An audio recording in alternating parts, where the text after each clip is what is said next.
नमस्ते बच्चों, कैसे हैं आप सब। अच्छी चल रही होगी पढ़ाई आपकी। और पिछले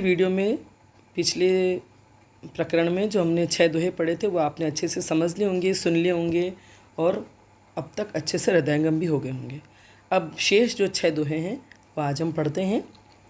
पहला है, चिंता तो हरि नाव की और न चितवे दास, जे कछु चितवे राम बिन सोई काल की पास। शब्दार्थ देख लेते पहले। चिंता से आशय है यहाँ चिंता और चिंतन दोनों ही हो सकते हैं। हरि नाम मतलब हरि मने भगवान, नाम मने उन भगवान का नाम, हरि का नाम।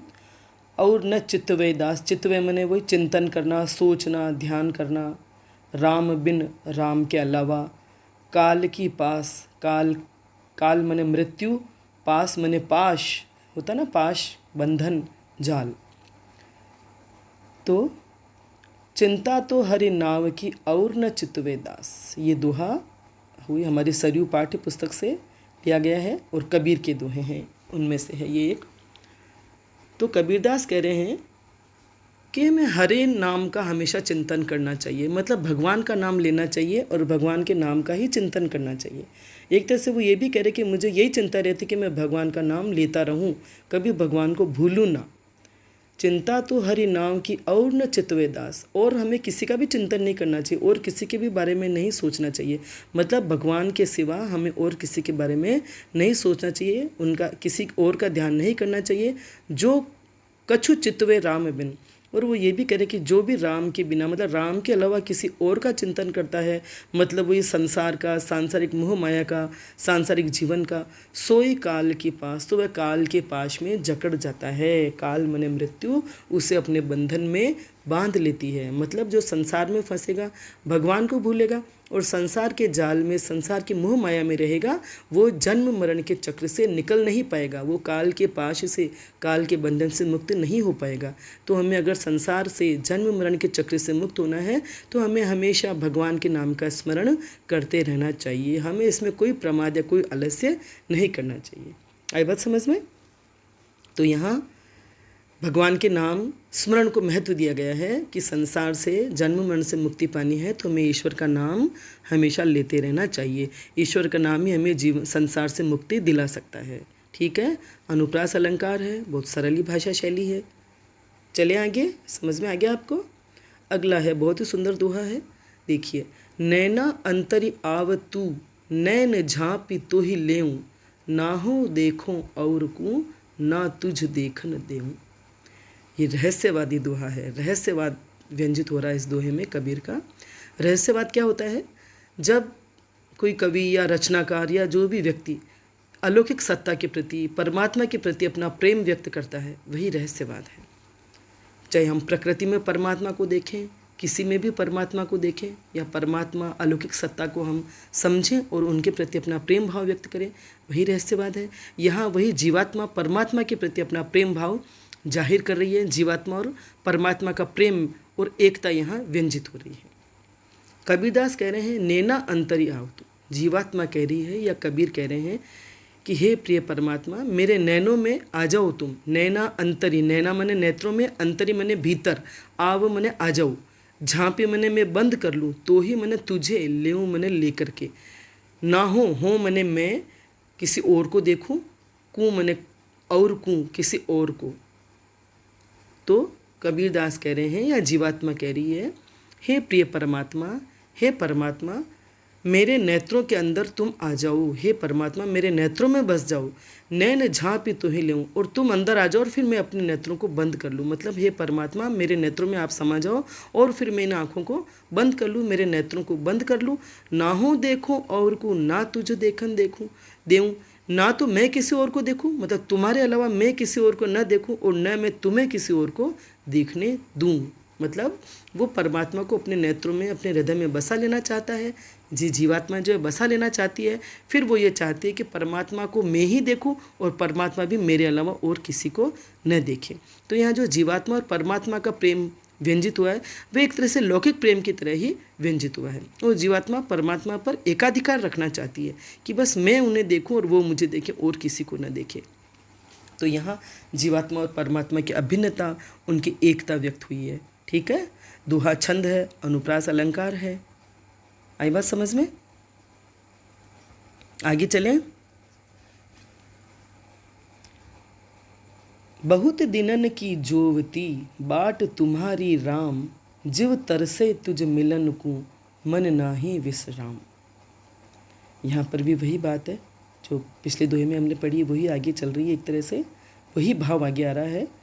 बहुत दिनन की ज्योति, बहुत दिनों से, ज्योति मने जोना, रास्ता देना, देखना, बाट मने रास्ता, जीव मने जीव, मेरा हृदय मन तरसे तरसता है, विश्राम बिल्कुल चैन नहीं है, विश्राम नहीं है, आराम नहीं है। इसमें भी यही बात है, कबीरदास की साखी है, इसमें भी जीवात्मा की विरह वेदना का वर्णन है। पहले भी जीवात्मा परमात्मा के प्रति अपना प्रेम व्यक्त कर रही है और चाह रही है कि मैं परमात्मा को देखूं और परमात्मा मुझे देखे और किसी को न देखे।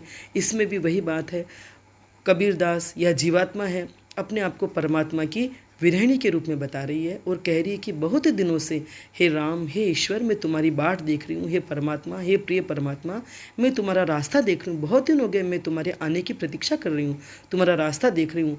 जिस तरह से तुझे मिलने को, तुमसे मिलने के लिए मेरी आत्मा, मेरा मन तरस रहा है, मेरे मन को एक पल भी चैन नहीं है, तुम कब आओगे और तुम कब मुझसे मिलोगे।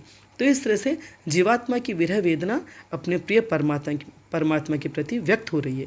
वह परमात्मा को अपना पति और स्वयं को उसकी वियोगिनी पत्नी या प्रेमिका बता रही है ना। जो जीवात्मा है, वो जो कबीरदास है, वो अपने आप को परमात्मा की प्रेमिका के रूप में यहाँ व्यंजित कर रहे हैं। तो इस दोहे में भी जीवात्मा और परमात्मा के अभिन्न प्रेम का चित्रण हुआ है। इसमें भी वही रहस्यवाद है। दोहा छंद है, अनुप्रास अलंकार है और बाट जोहना मुहावरे का बहुत ही सुंदर प्रयोग हुआ है। बहुत दिनन की ज्योति बाट तुम्हारी राम। आत्मा जो है वो परमात्मा से मिल जाना चाहती है, इसलिए वो कह रही है बहुत दिनन की ज्योति बाट तुम्हारी राम, जिव तरसे तुझ मिलन को मन नाहे विश्राम। बहुत ही सुंदर, बहुत ही प्यारा दोहा है।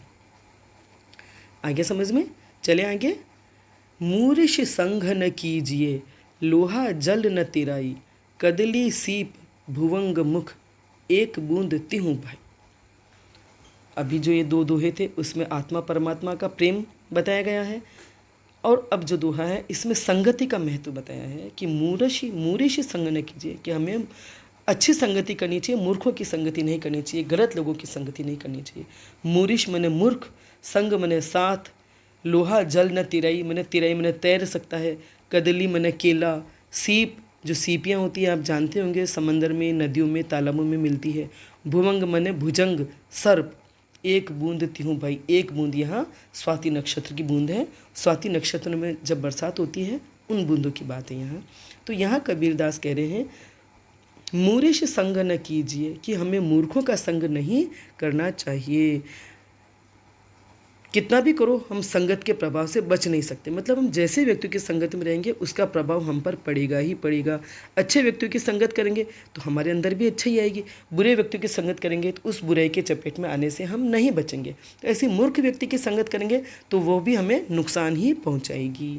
इसलिए कबीरदास कह रहे हैं कि मूर्खों का संग नहीं करना चाहिए। जैसे लोहा जल में नहीं तैर सकता है, लोहे का सहारा लेकर अगर हम समुद्र को या नदी को पार करना चाहें हम नहीं पार कर पाएंगे, डूब जाएंगे, लोहा भी डूबेगा और हमें भी डूबा देगा। वैसे मूर्ख व्यक्ति का साथ करेंगे तो हम इस संसार सागर में डूब जाएंगे या हमारे जीवन में ही हम असफल हो जाएंगे। हम जीवन में कुछ प्राप्त नहीं कर पाएंगे, बल्कि उस मूर्ख व्यक्ति की संगत से हमें भी हानि होगी, नुकसान होगा। हम अगर ये सोचे कि नहीं मूर्ख को तो मैं सुधार दूंगा या मैं अपनी बुद्धि उधार दे दूंगा, तो वो भी नहीं होगा, क्योंकि मूर्ख व्यक्ति पर किसी अच्छी बात का भी असर नहीं पड़ता है। इस बात के लिए उन्होंने नीचे की पंक्ति में दृष्टांत दिया है। देखिए यहाँ पर दृष्टांत अलंकार का बहुत अच्छा प्रयोग हुआ है। कबीरदास कह रहे हैं जैसे कदली सीप भुजंग मुख, एक बूंद तिहूं भाई। जैसे कि स्वाति नक्षत्र की जो बूंद होती है वह गिरती है बरसात में, बरसात जब होती है और स्वाति नक्षत्र चल रहा होता है तो उस वक्त जो वर्षा की बूंद इन तीनों के मुंह में गिरती है, अगर वो केले पर गिरती है तो क्या बनती है, कपूर बनकर उड़ जाती है, और सीप में गिरती है तो एक अनमोल मोती का रूप धारण कर लेती है, और वही भुजंग के मुख में गिरती है, सांप के मुख में गिरती है तो विष बन जाती है। बूंद वही एक है लेकिन तीन अलग अलग व्यक्तियों की, तीन अलग अलग जगहों की या तीन अलग अलग की संगति करने से वो किन किन में परिवर्तित हो जाती है। देखिए आप, केले के संपर्क में आने पर वो कपूर बन जाती है, सीप के संपर्क में आने पर वह मोती बन जाती है, और सांप के संपर्क में आने पर वो जहर बन जाती है। तो इस प्रकार जब एक बूंद का ये हाल होता है तो हम मनुष्यों का भी वही हाल होता है। इसलिए हमें मूर्खों का साथ नहीं करना चाहिए, हमें हमेशा संगति सोच समझ कर करनी चाहिए। आई बात समझ में? तो इसमें कबीरदास ने संगति के परिणाम के बारे में बताया है। वो ये कह रहे हैं कि मूर्खों से और बुरे व्यक्तियों के साथ से बचे। और इस प्रकार उन्होंने 3 स्वाति नक्षत्र के उदाहरण से उन्होंने ये और अच्छे से स्पष्ट कर दिया है। दोहा छंद है और दृष्टांत अलंकार है यहाँ पर। ठीक है, आ गया समझ में? आगे चले। यहू ऐसा संसार है जैसा सेवल फूल, दिन 10 के व्यवहार को झूठे रंग न भूली, झूठे रंग न भूली। कबीरदास ये कह रहे हैं यहाँ पर, वो इस क्षण भंगुर संसार का वर्णन कर रहे हैं कि ये ऐसा संसार है जैसा सेमल फूल, कि ये संसार कैसा है? सेमल के फूल के समान। सेमल का फूल कैसा होता है? दिखने में सुंदर होता है लेकिन उसमें कोई सुगंध नहीं होती है। दिखने में सुंदर होता है लेकिन उसमें कोई खुशबू नहीं होती है। दिन 10 के व्यवहार मैंने व्यवहार, या दिन 10 दिन का जीवन, झूठे रंग न भूल, झूठे रंग में, झूठे दिखावे में न भूलें। तो कबीरदास यहाँ संसार की क्षण भंगुरता का बखान कर रहे हैं। वो कह रहे हैं ये संसार कैसा है? सेमल के फूल के समान। जैसे सेमल का फूल दिखने में तो सुंदर होता है लेकिन उसमें कोई सुगंध नहीं होती, वो अंदर रुई से भरा हुआ होता है, रुई जैसा पदार्थ भरा हुआ होता है लेकिन वह सुगंधहीन होता है। ऐसे ये संसार बाहर से तो बड़ा ही सुंदर और सुखदायी लगता है। जब हम संसार को देखते हैं तो ऐसा लगता है संसार बड़ा सुंदर है, संसार में बहुत सुख है, खुशियाँ हैं, लेकिन ये सब भ्रम मात्र है। ये संसार जो है क्षण भंगुर है। कब संसार नष्ट हो जाएगा या कब हम नष्ट हो जाएंगे कोई पता नहीं। संसार भी क्षण भंगुर है और ये जीवन भी क्षणिक है। तो कबीरदास कहने कि सेमल के फूल के समान ये संसार है। तो और हमारा जीवन अल्प समय का है, कुछ समय का जीवन है। दिन 10 के व्यवहार को, तो थोड़े से समय के लिए संसार में हम आए हैं और कब हम चले जाएंगे हमको पता नहीं है। तो इसलिए संसार के झूठे रंग में अपने आप को न गंवा दें, न खो दें। हम इस संसार के झूठे रंगों में, मोह माया में, संसार के झूठे आकर्षणों में पड़कर, चमक और दिखावटी प्रेम में पड़ करके हम अपना ये जीवन नष्ट न कर दें, जीवन गंवा न दें। मतलब हमें, वो कह रहे हैं कि हमें भगवान का स्मरण करना चाहिए, भगवान को नहीं भूलना चाहिए, ईश्वर का स्मरण करके इस संसार से हमें उबरना चाहिए। क्योंकि ये संसार क्षण भंगुर है, जीवन भी क्षण भंगुर है। तो हमें इस जीवन को ऐसे ही गंवाना नहीं चाहिए और परमात्मा को प्राप्त करने का प्रयास करते रहना चाहिए। ठीक है, तो इसमें संसार की सुंदरता जो है वो दिखावटी है और जो सुख हमें दिखाई देते वो भ्रम मात्र है, धोखा है। उनके चक्कर में पड़ के हमें हमारा जीवन नष्ट नहीं करना चाहिए। अनुप्रास अलंकार है और उपमा अलंकार भी है कि ये ऐसा संसार है जैसा सेमल फूल, तो संसार को सेमल के फूल की उपमा दी गई है। आगे बात समझ में? चले आगे आखिरी दोहे में। माशी गुड़ में गड़ी रही, पंच रही लपटाई, ताली पीटे सिर धुने, मीठे बोई माई। यहाँ पर भी कबीरदास ने संसार में जो हमारी आसक्ति हो जाती है उसका चित्रण किया है। बहुत ही सुंदर चित्रण किया है। कबीरदास कह रहे हैं कि माशी गुड़ में, माशी मने मक्खी, पंच मने पंख, लपटाई मने लपट रही, लपेट रही या लिपट रही, ताली पीटे सिर धुने, मीठे बोई माई। मतलब उस मिठास के चक्कर में, मीठे के चक्कर में बोई माई मने धंसती जाती है, उसमें फंसती जाती है। तो मक्खी गुड़ में गड़ी रही, मक्खी और चींटियाँ जो होती है वो मिठास जहाँ पर भी होती है, जैसे ही उनको खुशबू आती है और वो उन पर उनकी तरफ लपकती है अचानक, मतलब कहाँ से ये इकट्ठी हो जाती है पता नहीं चलता। तो वैसे ये जो मक्खी है गुड़ को देख करके गुड़ पर चढ़ गई और लेकिन उस गुड़ की कोमलता या गुड़ की जो नरमाई है उसमें वो फंस गई, गुड़ में गड़ गई। मतलब गुड़ खाने के चक्कर में वो गुड़ पर चढ़ी और लेकिन उसी के अंदर गड़ गई और उसके पंख उससे लिपट गए, पंख उससे चिपक गए। गुड़ में पंख चिपक गए, गुड़ पंखों से लिपट गया। ताली पीटे, अब वो जब उसे निकलने की कोशिश करती लेकिन निकल नहीं पाती है। गुड़ खाने के चक्कर में वो गुड़ पर चढ़ी और पंख उसे चिपक गए, पंखों से गुड़ लिपट गया और एक समय के बाद जैसे वो ख़त्म खा करके अब उसका मन संतुष्ट हो गया तो अब वो निकलना चाहती है लेकिन वो निकल पाएगी क्या? नहीं निकल पाएगी।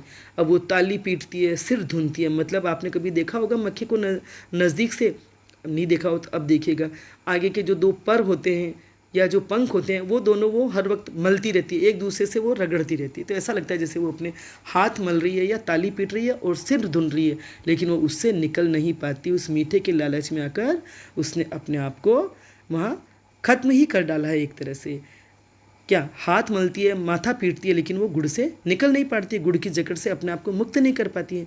तो ऐसे ही हम जो मनुष्य हैं वो इस सांसारिक सुख और भोगों के चक्कर में पड़ जाते हैं, लालसाओं में पड़ जाते हैं और अपना जीवन नष्ट कर लेते हैं। फिर हम निकलना भी चाहें तो हम निकल नहीं पाते, क्योंकि इतनी देर हो जाती है कि फिर हम उससे चिपक जाते हैं। तो कबीर साहब, कबीरदास जी यहाँ यही शिक्षा दे रहे हैं, यही उपदेश दे रहे हैं कि जिस तरह से मक्खी गुड़ में गड़ के मीठे के लालच में अपना जीवन खत्म कर लेती है, वैसे ही हम सांसारिक सुखों के लालच में आकर, सांसारिक विषय विकारों के लालसा में आकर हम अपना जीवन नष्ट न करें।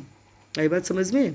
तो इस दोहे में मनुष्य की विषय भोगों में जो आसक्ति होती है उसका बहुत ही सुंदर और प्रभावी चित्रण हुआ है अन्योक्ति के माध्यम से। कबीर ने मक्खी के माध्यम से ये बताया है, तो यहाँ अन्योक्ति है, अन्योक्ति अलंकार का प्रयोग हुआ है। वो कह रहे हैं कि विषय सुखों से मिलने वाला जो सुख है, या विषयों से जो मिलने वाला सुख जिसे हम सुख समझते हैं, वो सुख नहीं, धोखा है, भ्रम है, और हम एक बार उसमें फंस जाते हैं तो पछताते रहते हैं, खत्म हो जाते हैं, लेकिन हम उससे निकल नहीं पाते हैं। तो यहाँ दोहा छंद है और शैली उपदेशात्मक है, बहुत ही सुंदर भाषा में और बहुत ही सुंदर शैली में कबीरदास ने ये बात कही है। ठीक है, आगे समझ में?